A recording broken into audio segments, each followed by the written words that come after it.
Baik, Assalamualaikum warahmatullahi wabarakatuh. Perkenalkan, saya Rizky Amaradespina dari kelas A dengan nomor urut 34. Di sini akan memaparkan revisi mata kuliah MPK kualitatif, yaitu mini skripsi saya, yang berjudul Proses Komunikasi Persuasif pada Pitching Produk Duanyam dalam Menciptakan Potential Order. Yang pertama itu ada pendahuluan. Pendahuluan di sini yaitu permasalahannya adalah karena perkembangan teknologi yang secara tidak langsung itu membentuk masyarakat sebagai pengguna dan penerima informasi, maka hal ini itu menimbulkan beberapa perubahan dari suatu proses komunikasi, baik di individu itu tersendiri maupun kelompok. Nah, akan tetapi di sini dalam berwirausaha untuk membangun startup, para entrepreneur ini dihadapkan pada suatu kebutuhan modal serta income yang tidak mencukupi. Salah satunya solusinya ini adalah melalui pitching produk. Pitching dapat diartikan sebagai suatu presentasi bisnis kepada investor atau klien yang potensial. Pitching juga dapat dilakukan karena adanya kebutuhan akan sumber daya. Selain mendapatkan modal, pitching juga dilakukan untuk menjalani relasi potensial. Untuk menjalin relasi yang potensial, seperti mendapatkan review atau feedback untuk perkembangan produk dan menjadi ajang untuk melatih soft skill dalam perkembangan produk tersebut atau menyampaikan ide-ide suatu bisnis di hadapan banyak orang.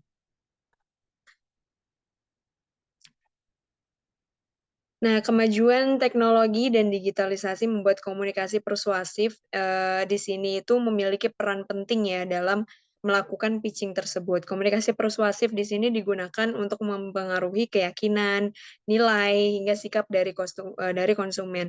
Persuasif di sini bukan cuma sekedar membujuk, tapi juga merupakan suatu teknik mempengaruhi dan mempergunakan serta memanfaatkan data dan fakta psikologi, sosiologi dari orang-orang yang kita pengaruhi.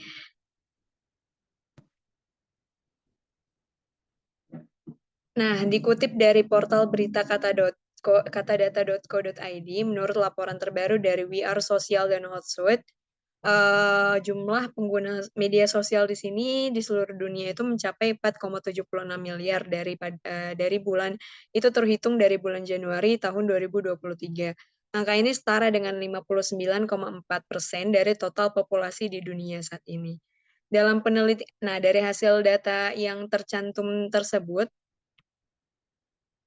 data yang tercantum tersebut, maka nggak diragukan lagi bahwa media sosial saat ini itu memiliki peran yang sangat penting dalam yang dapat dipergunakan sebagai salah satu ruang lingkup untuk melakukan strategi bisnis melalui pitching dalam menggait sejumlah klien yang berpotensi. Dalam hal ini, peneliti menggunakan kewirausahaan sosial sebagai salah satu poin pendukung. Kewirausahaan sosial ini adalah mekanisme yang tepat untuk menghasilkan nilai dalam bentuk kemasyarakatan, ekonomi, dan lingkungan. Tujuan utama dari perusahaan yang bergerak di bidang social enterprise di sini itu adalah untuk menghasilkan dampak sosial yang baik dan berguna bagi masyarakat sekitar. Nah, salah satu objek penelitian, yaitu salah satu perusahaan yang bergerak di bidang social enterprise di sini yang peneliti gunakan itu adalah PT Karya Dua Anyam.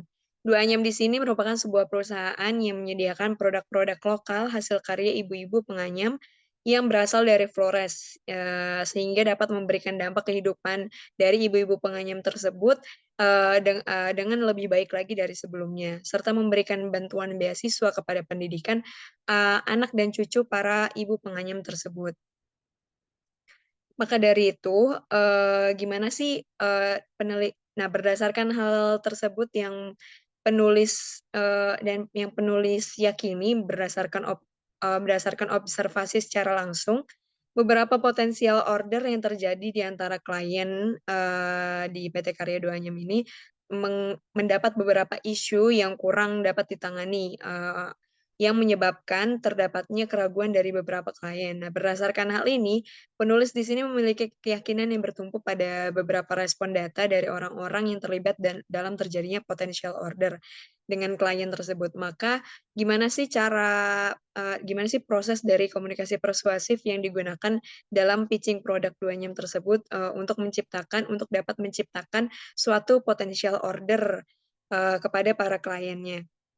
Nah, hal inilah yang menjadi poin pendukung peneliti untuk mengangkat dan mengetahui proses permasalahan ini ke dalam sebuah penelitian, agar dapat mengetahui peran komunikasi persuasif dalam mempersuasi proses pitching produk sampai menciptakan sebuah potential order atau potential potential klien atau pembeli.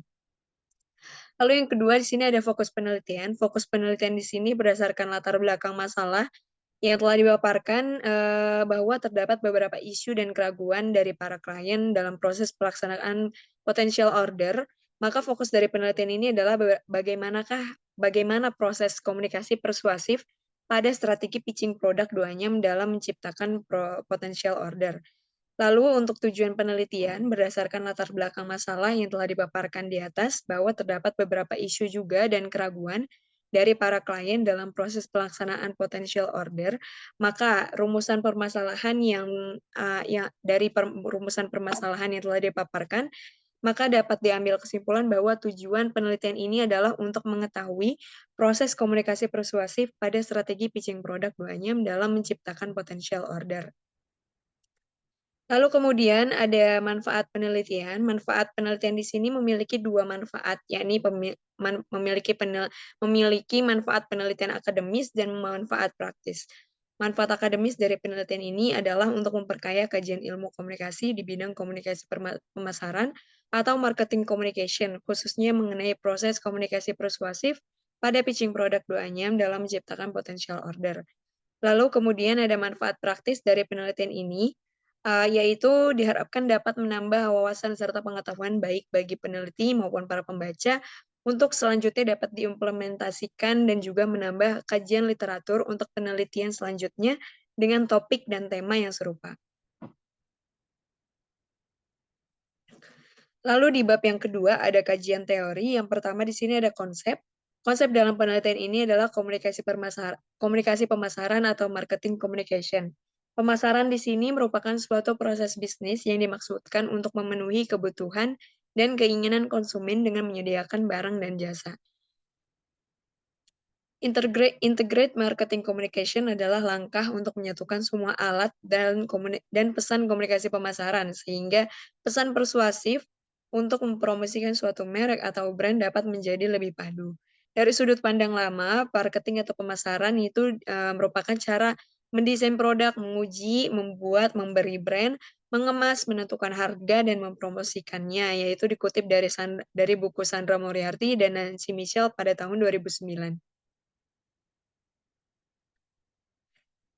Lalu ada pesan komunikasi persuasif. Menurut Kotler pada tahun 1997, konsumen bisa saja mengandalkan pengalaman dan pengetahuan terdahulu uh, untuk mencari informasi dari sumber pribadi, sumber komersial, publik, dan sumber pengalaman.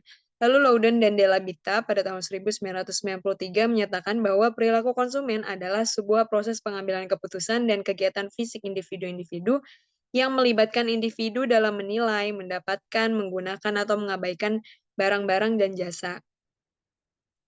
Lalu Triandis juga menyatakan bahwa isi pesan yang afektif terdiri dari pembuatan makna yang bersifat isomorfik, yang berarti kesamaan makna dengan memahami sifat melalui pernyataan kualitas dan karakteristik terhadap sesuatu. Lalu kemudian ada konsep pesan. Di sini dalam komunikasi persuasif, pesan itu dikategorikan dalam 2 bentuk, yaitu kode dan konten. Kode di sini adalah sistem simbol yang digunakan untuk menyampaikan pesan, dan konten merupakan isi media yang merujuk pada makna pesan. Lalu menurut Rahmat, agar pesan berhasil diterima dan mengubah sikap komunikan terhadap beberapa motif yang dapat diterapkan, diantaranya yaitu bisa berbentuk imbauan. Nah, imbauan di sini itu ada 5 imbauan. Yang pertama ada imbauan rasional. Imbauan rasional di sini adalah meyakinkan orang dengan suatu pendekatan logis atau penyajian bukti. Lalu yang kedua ada imbauan emosional yang menggunakan pernyataan atau bahasa yang menyentuh emosi. Lalu kemudian ada imbauan takut yang menggunakan pesan yang mencemaskan, mengancam, atau meresahkan. Efektivitas imbauan takut di sini bergantung pada pesan, kredibilitas komunikator, dan kepribadian penerima. Lalu yang selanjutnya ada imbauan ganjaran. Imbauan ganjaran di sini menjanjikan komunikan terhadap sesuatu yang mereka perlukan atau inginkan dengan menggunakan rangsangan dalam pesan yang berbentuk penguatan bersifat positif, yaitu berupa penghargaan atau reward, atau sebaliknya yang bisa melemahkan yang berupa ancaman atau desakan, yaitu punishment. Selanjutnya ada imbauan motivasional. Imbauan motivasional di sini, yaitu bisa disebut juga imbauan motif atau motif appeals, yang menyentuh kondisi internal dari manusia dengan pendekatan psikologi dapat dibagi menjadi dua kelompok besar, motif manusia dalam merespon rangsangan, yakni motif biologis dan motif psikologis. Yang selanjutnya ada bentuk dan ragam pesan. Bentuk dan ragam pesan di sini memiliki dua pesan verbal, yaitu ada pesan verbal dan pesan nonverbal.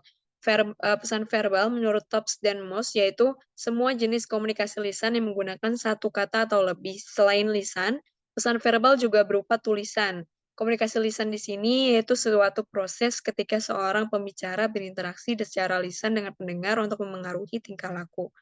Lalu ada pesan nonverbal.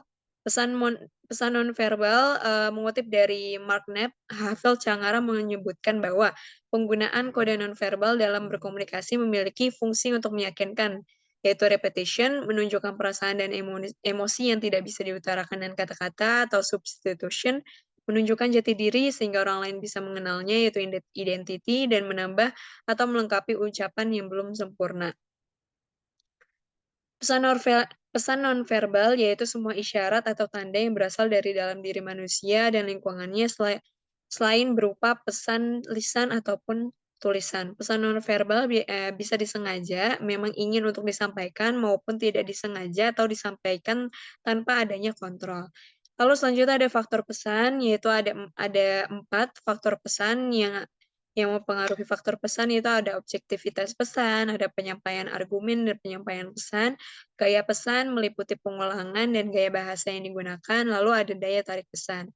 Lalu selanjutnya ada efektivitas pesan persuasif. Efektivitas komunikasi persuasif di sini merujuk pada tujuan pesan untuk memengaruhi orang lain demi mengubah keyakinan nilai atau sikap sasaran. Judy Cornelia Pearson dan Paul Edward Nelson pada tahun 1982 menyebut paling tidak ada 3 tujuan pesan komunikasi persuasif yang mengindikasikan efektivitas komunikasi persuasif, yaitu membentuk tanggapan, penguatan tanggapan, dan pengubahan tanggapan. Seorang persuader di sini senantiasa bergantung pada bahasa sebagai sebuah simbol untuk menyampaikan gagasan atau pemikirannya kepada orang lain. Penelitian ini menggunakan teori Laswell, yaitu teori komunikasi Harold Laswell di sini muncul sekitar tahun 1948 yang menyatakan bahwa komunikasi yang efektif adalah komunikasi yang memiliki 5 unsur pokok, yaitu who, siapa yang menyampaikan, says what, pesan yang disampaikan, in which channel, media penyampaian, to whom, kepada siapa pesan disampaikan, with what effect, efek atau perilaku yang terjadi saat pesan sudah tersampaikan. Pada penelitian ini, peneliti mengangkat topik tentang proses komunikasi persuasif pada pitching produk dalam menciptakan potential order sejalan dengan teori Laswell yang digunakan pada penelitian kali ini.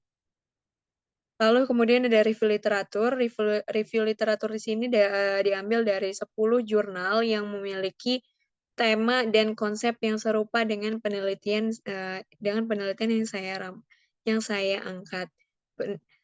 Penelitian di sini sebelumnya pernah dilakukan oleh Ira Mirawati dari Universitas Pajajaran dalam jurnal ilmiah Fakultas Ilmu Komunikasi Universitas Islam Riau, Vol 9 nomor 1 tahun 2021 dengan judul Pemanfaatan Teori Komunikasi Persuasif pada Penelitian E-commerce di Era Digital. Lalu selanjutnya ada penelitian yang pernah dilakukan oleh Faris Aditya Rahman dan Eti Kongrat dari Politeknik Negeri Jakarta dalam proceeding Seminar Nasional Riset Terapan Administrasi Bisnis dan MAIS Vol 1 nomor 1 dengan judul Perencanaan dan pengadaan logistik pada event Commercial Conference pada tahun 2019. Selanjutnya juga ada penelitian serupa pernah dilakukan oleh Wiki Sulistianingsih, Teguh Arifiantoro, dan Edi Surwandana dari Universitas Semarang dalam jurnal majalah ilmiah Solusi Vol 18 nomor 4 Oktober 2020 dengan judul Strategi Pemasaran untuk Meningkatkan Volume Penjualan Studi Kasus pada Sofa Catering.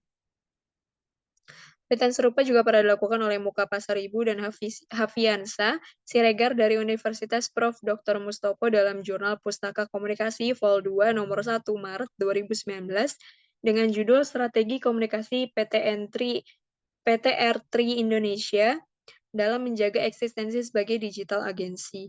Penelitian serupa juga pernah dilakukan oleh Awan Rahadian Naufal, Didin Muhafidin, dan Elisa Susanti dari Universitas Pajajaran dalam Jurnal Administrasi Negara Vol 14 nomor 1 Agustus 2022 dengan judul Pemberdayaan Industri Kecil dan Menengah Klaster Makanan dan Minuman oleh Pemerintah Kota Cimahi. Penelitian serupa juga pernah dilakukan oleh Gisela Henita, Missy Evna Priscilia, dan Violeta Safira dari Institute London School of Public Relations Jakarta dalam Medialog, Jurnal Ilmu Komunikasi, Vol 3 nomor 2 Agustus tahun 2020 dengan judul Analisis Komunikasi Persuasif pada akun Instagram Freelance Shop dalam meningkatkan brand image. Penelitian serupa juga pernah dilakukan oleh Fathia Nurrahmi, Hani Hafiar, dan Iriana Bakti dari Universitas Pajajaran dalam Jurnal Komunikasi Global Vol 8 nomor 2 tahun 2019 dengan judul Komunikasi Persuasif pada Pelaksanaan Advokasi Public Relations.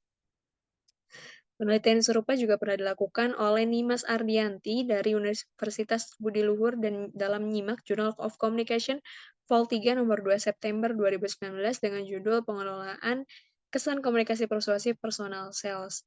Penelitian serupa juga pernah dilakukan oleh Dewa Ayu Kadeklaria dan Niketut Saryani dari Universitas Warmadewa dan Pasar Bali dalam Linguistik Komunikasi Communities Linguistic Community Service Journal Vol 101 tahun 2020 dengan judul Metode Komunikasi Persuasif untuk meningkatkan motivasi berwirausaha masyarakat di Desa Kesiman, Kertalangu pada masa pandemi COVID-19.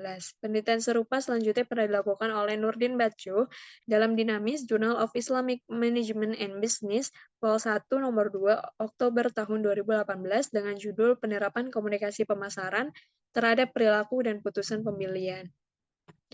Variabel di sini, lalu selanjutnya ada variabel. Penelitian ini menggunakan satu variabel, yaitu komunikasi persuasif. Komunikasi persuasif merupakan suatu pendekatan yang memiliki tujuan untuk mengubah sudut pandang, sikap, maupun keyakinan seseorang. Komunikasi persuasif pada dasarnya selalu memiliki kejelasan tujuan baik dalam menggiring opini maupun perilaku. Dalam penggunaan metode komunikasi persuasif, terdapat 5 tahapan yang pada akhirnya mengacu pada adanya keputusan perubahan pendapat maupun sikap. Lalu, bab selanjutnya yaitu metode penelitian. Yang pertama ada paradigma penelitian. Paradigma dalam penelitian ini itu menggunakan paradigma interpretif. Interpretif yaitu suatu paham yang tidak memungkinkan melakukan keadilan di ruang lingkup serta isu-isu yang diangkat. Posisi interpretif di sini dapat memberikan suatu pandangan atau perspektif pada semua aspek proyek penelitian kualitatif. Lalu masalah dan pertanyaan atas suatu penelitian di sini memiliki tujuan untuk memahami isu atau topik tertentu dalam suatu kondisi tanpa mengecualikan individu atau budaya seperti hierarki, hegemoni, rasisme, seksisme, hubungan kekuasaan, hubungan kekuasaan yang tidak setara, identitas, atau ketidaksetaraan dalam masyarakat kita. Lalu yang kedua ada pendekatan penelitian. Pendekatan dalam penelitian ini menggunakan pendekatan penelitian kualitatif. Penelitian ini memiliki telaah dalam membingkai berbagai paradigma untuk memperkaya pengamatan kehidupan sosial.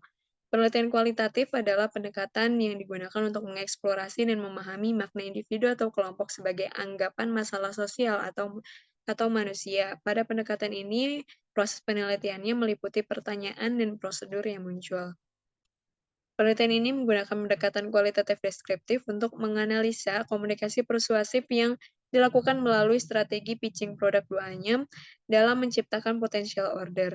Metode penelitian kualitatif di sini adalah metode yang menekankan pada aspek-aspek pemahaman secara mendalam terhadap suatu permasalahan. Metode penelitian ini menggunakan metode wawancara terpusat atau focus interview. Dalam suatu metode penelitian ini dilakukan dengan cara pengumpulan data pada instrumen atau tes, misal serangkaian pertanyaan tentang sikap terhadap harga diri atau mengumpulkan informasi tentang daftar periksa perilaku. Data instrumen peneliti dapat membuat suatu interpretasi dari hasil statistik dengan menginterpretasikan tema atau suatu pola yang muncul dari data. Data instrumen dapat ditambahkan dengan observasi terbuka atau data sensus yang dilanjutkan dengan wawancara eksplorasi mendalam. Lalu selanjutnya ada teknik penarikan informan. Teknik penarikan informan pada penelitian ini adalah menggunakan sampel non-probabilitas, yaitu elemen dalam populasi tidak memiliki probabilitas apapun yang terkait dengan pemilihannya sebagai subjek pemilihannya. Penelitian ini menggunakan pengambilan sampel non-probabilitas purposive sampling. Purposive sampling merupakan sebuah teknik pengambilan sampel di mana sampel yang diambil ini terbatas baik pada jenis orang tertentu yang dapat memberikan informasi yang diinginkan, karena orang tersebut adalah satu-satunya yang bisa memberikan informasi, atau hanya mereka yang sesuai dengan beberapa kriteria yang telah ditetapkan oleh peneliti. Lalu selanjutnya ada metode pengumpulan data. Metode pengumpulan data pada penelitian ini menggunakan metode wawancara dan observasi untuk mendapatkan informasi. Dengan klasifikasi keinforman, yaitu adalah CMO atau Chief Marketing Officer di PT Karya 2 Anyam, dan informan yang dituju merupakan Divisi Business Development dan Sales di PT Karya 2 Anyam. Wawancara adalah suatu percakapan yang dipandu dan bertujuan antara dua orang atau lebih, lalu observasi dilakukan semata-mata untuk dapat menggambarkan, menganalisis, dan menyesuaikan dengan apa yang dilihatnya. Observasi merupakan suatu pengamatan, pencatatan, analisis, dan interpretasi yang terencana atas perilaku, tindakan, atau acara. Berbagai metode observasi telah digunakan dalam suatu penelitian kualitatif. Lalu selanjutnya ada metode pengukuran data. Yang pertama ada keabsahan data. Keabsahan data merupakan suatu pengecekan data dalam memeriksa keakuratan studi dengan menggunakan prosedur tertentu. Validity didefinisikan sebagai salah satu kekuatan penelitian kualitatif yang didasarkan pada penentuan keakuratan dari sudut pandang peneliti, peserta, ataupun audiens. Istilah ini dapat diartikan sebagai suatu arti berlimpah dalam literatur kualitatif dengan kredibilitasnya. Lalu selanjutnya ada reliability coding. Reliabilitas kualitatif menunjukkan bahwa terdapat suatu pendekatan peneliti yang konsisten dalam berbagai bidang penelitian di antara beberapa kualifikasi. Menurut Yin pada tahun 2009, bahwa peneliti kualitatif perlu untuk mendokumentasikan prosedur studi kasus, prosedurnya, dan langkah-langkah dari prosedur tersebut. Begitu pula menurut Gibbs pada tahun 2007, ia mengungkapkan saran atas beberapa prosedur reliabilitas kualitatif, yaitu memeriksa transkrip untuk dapat memastikan tidak mengandung kesalahan yang dibuat selama transkrip, memastikan tidak adanya penyimpangan dalam definisi kode penggeseran makna, dalam melaksanakan proses, mengkoordinasikan komunikasi di antara proses pembuatan kode dengan dokumentasi secara teratur dengan berbagai analisis. Dinyatakan oleh Miles dan Haberman bahwa konsistensi suatu pengkodean harus sesuai minimal 80% dari waktu keandalan kualitatif yang baik. Lalu selanjutnya ada metode analisis data. Metode analisis data di sini merupakan suatu pengumpulan data yang dianalisis secara teoritis statistik agar dapat melihat apakah hipotesis yang dihasilkan di sini telah didukung atau belum. Analisis data kualitatif memiliki tujuan untuk membuat suatu kesimpulan valid dari banyaknya jumlah data yang terkumpul. Miles dan Haberman pada tahun 1994 menyatakan dalam studinya bahwa analisis data kualitatif meliputi edukasi data, reduksi data, penyajian data, dan penggambaran sebuah kesimpulan. Langkah pertama yaitu reduksi data yang mengacu pada proses pemilihan pengkodean dan pengkategorian data. Tampilan data di sini mengacu pada cara penyajikan data untuk membantu peneliti memahami data yang harus diperhatikan, yaitu pemilihan kutipan, matriks, grafik, atau bagan yang menggambarkan pola dalam data. Dengan tampilan data melalui cara tersebut dapat membantu untuk membuat kesimpulan berdasarkan pola dalam pengumpulan data yang direduksi. Dalam mengidentifikasi tahapan umum tersebut, kualitatif bukanlah sebuah langkah demi langkah proses linear, melainkan proses terus-menerus dan literatif. Lalu selanjutnya ada keterbatasan dan kelemahan penelitian. Keterbatasan penelitian dalam mengumpulkan data penelitian kualitatif yang menggunakan metode wawancara dan observasi. Pada penelitian ini terdapat beberapa kendala dalam prosesnya, seperti kendala sulitnya menentukan waktu dalam memperoleh informan dengan informasi dengan informan, keterbatasan waktu yang ada dalam mengumpulkan informasi dikarenakan waktu peluang yang sedikit karena kesibukan pekerjaan dari informan yang cukup hektik. Hal ini karena sang informan merupakan divisi yang menjadi sebuah ujung tombak perusahaan yang sangat diperlukan perannya pada perusahaan. Peneliti senantiasa mengupayakan yang terbaik dalam memperoleh jawaban dari responden sesuai dengan apa yang telah ditentukan sebelumnya. Lalu selanjutnya ada kelemahan penelitian. Kalau penelitian ini memiliki kelemahan dari tersusunnya penelitian ini, salah satunya yaitu upaya pengumpulan data atau informasi data yang dilakukan secara online karena keterbatasan waktu dan kesibukan informan yang dimiliki, juga karena pandemi COVID-19 yang masih menyebabkan aktivitas di luar ruangan itu masih dibatasi. Lalu selanjutnya di sini ada tabel operasional konsep atau OK. Konsep di sini yaitu menggunakan marketing communication, variabelnya komunikasi persuasif. Lalu dimensinya di sini ada konsep pesan, bentuk dan ragam pesan, faktor pesan, efektivitas pesan persuasif, bahasa dan persuasi, dan makna dan persuasi. Lalu di sini juga ada indikatornya, lalu skalanya juga menggunakan skala interval. Baik, saya kira sekian pemaparan presentasi dari revisi, eee, mini skripsi mata kuliah kualitatif saya. Kurang lebihnya mohon maaf. Wassalamualaikum warahmatullahi wabarakatuh.